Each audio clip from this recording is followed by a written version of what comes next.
জয়পুরহাটে সব ধরনের সার নির্ধারিত দামের চেয়ে প্রতি বস্তা ৩০০ থেকে ৫০০ টাকা বেশি দামে কিনতে বাধ্য হচ্ছেন কৃষকরা। কৃষকদের অভিযোগ, ডিলাররা সার মজুত করে বাজারে কৃত্রিম সংকট তৈরি করে পরে চড়া দামে বিক্রি করছে। আর ডিলাররা বলছেন, কৃষকদের চাহিদার তুলনায় সার কম বরাদ্দ ও সময় মতো সার না পাওয়ায় কিছুটা ভোগান্তি হচ্ছে। তবে দাম বেশির বিষয়ে অস্বীকার করেছেন তারা। মোয়াজ্জেম হোসেনের তথ্য ও ছবিতে প্রতিবেদন।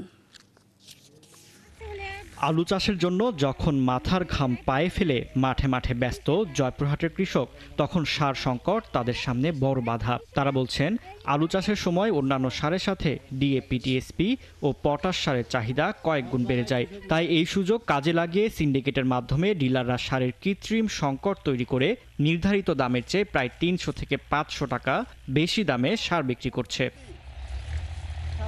আরও বলছেন, বাধ্য হয়ে চড়া দামে সার কিনতে হচ্ছে। কৃষকদের জন্য সরকারের দেয়া ভর্তুকিও পান না তারা। বাধ্যগত কিনা লাগতেছে, বুঝতে পারছে। দেখাচ্ছে যে সারগুলা ছিল আসল এজেন্ট মাল, ওই মালগুলা বেশি দামে বিক্রি করতেছে। লিখিত কোনো ডকুমেন্ট দোকান আছে আপনার হলো মনে করেন ভালো ওদের মেমো, ওই মেমো নাই।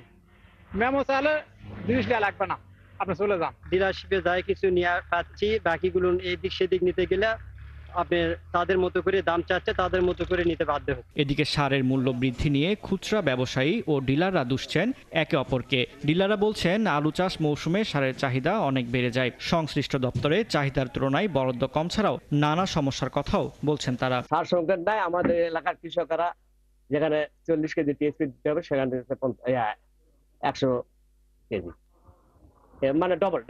অন্য জায়গাতে তারা লেট মার্টের মধ্যে আছে, বরাদ্দ থাকে যে পরিমাণ থাকে তারা 20 তারিখের মধ্যে উঠায় নেওয়া শেষ। তার কারণে হয়তো কিছু সংকট অন্য এলাকায় হতে পারে, কিন্তু আমাদের এলাকায় এরকম সংকট নেই। আমি যেভাবে কষ্ট করে সার দিচ্ছি, আমি সার কিনতেছি তো বহু দূরে, সরকারি বরাদ্দ কোনো মাল নাই, যে মাল পাচ্ছি একদিনের মাল।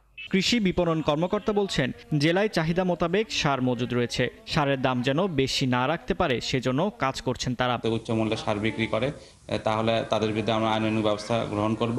এ বিষয়ে আমরা জেলা প্রশাসন এবং উপজেলা প্রশাসনের সাথে কাজ করছি। বাংলাদেশ ফার্টিলাইজার অ্যাসোসিয়েশন BFA এর নবনিযুক্ত পরিচালক জানান, সারের কৃত্রিম সংকট তৈরি করে অতিরিক্ত টাকা আদায় দীর্ঘদিনের সমস্যা। মাফিয়া একটা চক্র আছে, যদি সারের তারা সংকট করার চেষ্টা করে, ইনশাল্লাহ আমরা সেটা কঠোর হস্তে আমরা দমন করব, এদিক দিয়ে কোনো সন্দেহ নাই। কৃষককে বাঁচাতে শুধু আশ্বাস নয়, সিন্ডিকেট ভাঙতে দ্রুত পদক্ষেপ নেয়ার দাবি চাষিদের। ফারদিন নীরব, ৭১।